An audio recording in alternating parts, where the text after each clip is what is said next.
Meraki back with another Uncharted Mariner and Salvage Patina combo. However, today we're going to use a slightly different stencil, but today we are also going to do a slightly different version. So what we're going to do first off is we're going to put our ink down onto our cardstock directly. So we're just going to kind of go whoosh, whoosh, whoosh, whoosh, whoosh.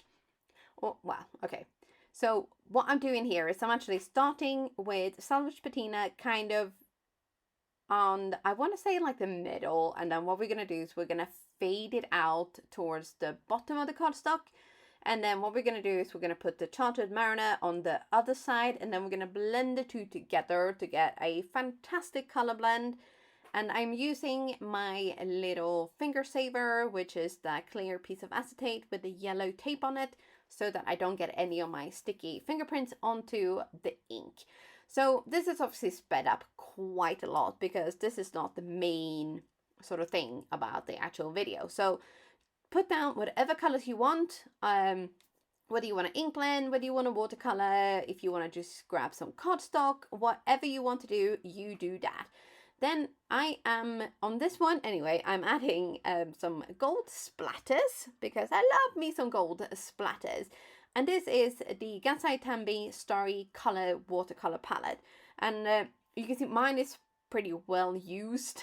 So I'm not sure that the colors are exactly the ones that are on the names, but I do love me some gold splatters. So I mean, look at that. It's just like, oh, it's taking that panel from nice to wow.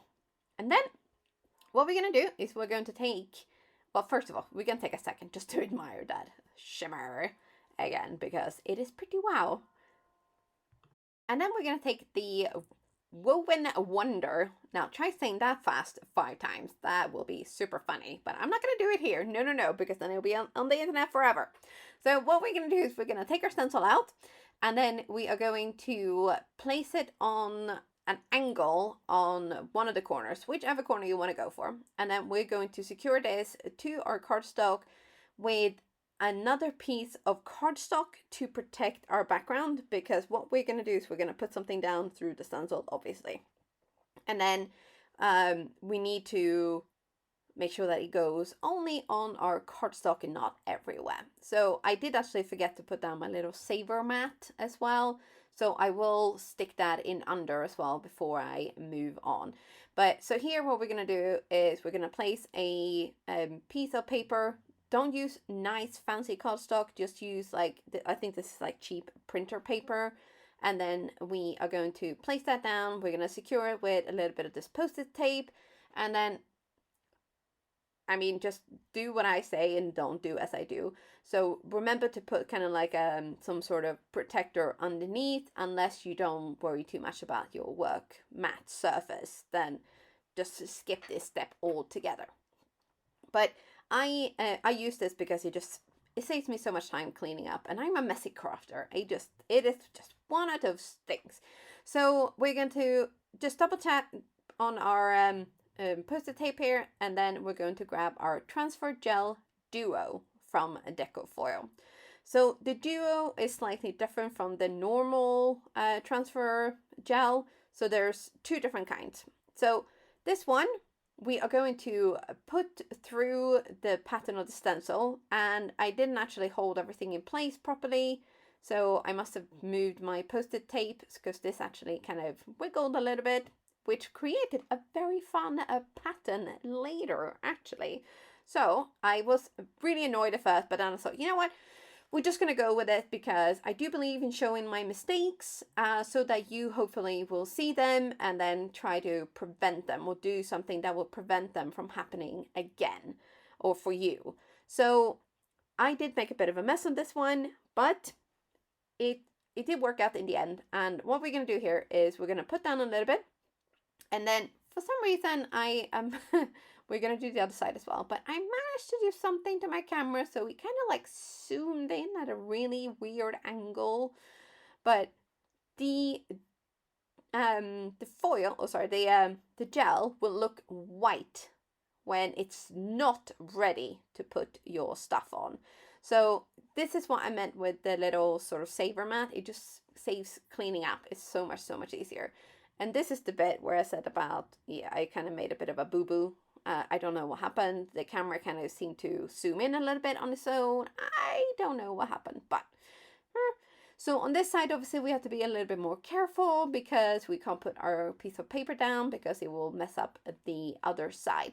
But this is basically what it will look like when you put it on fresh. And then we're going to leave it for a long time. I actually left mine overnight.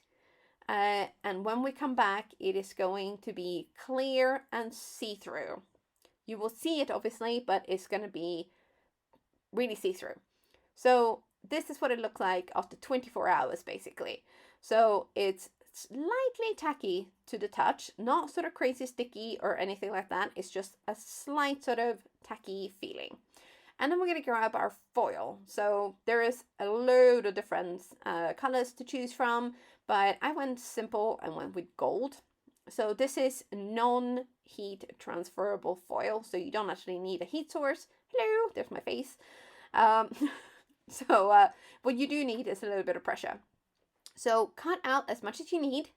And I use the same cutter as I use with my Spellbinders foil, which is for my hot foil. And it is a fabric cutter. So you just roll and it's cut. Super easy peasy, squeezy, lemon, peasy. And then you just roll up your excess, put that away because the foil will stick to sticky stuff. Now here, you will, once you put that down and you put it down with the pretty side up, we are then going to roll it through our die cutting machine. So this is how the foil will transfer onto the transfer gel. I know it sounds a little bit weird, doesn't it? But you can see already, like, it's been run through. You can see that it's stuck really well to where the pattern is. And then we're going to peel and reveal and look at the prettiness. And look at that. Ooh. It came out so good. And even with my little boo-boo, so you can see here, it was just a teeny tiny little bit kind of like in between right there. But I don't really think it detracts from the general sort of prettiness of the card. And then this I finished off super simple with happy anniversary stamped up in black ink. And then we're going to have some close up to see the actual shine. And that is it from me for today. I really hope you've enjoyed this, and I will see you soon again. Bye for now.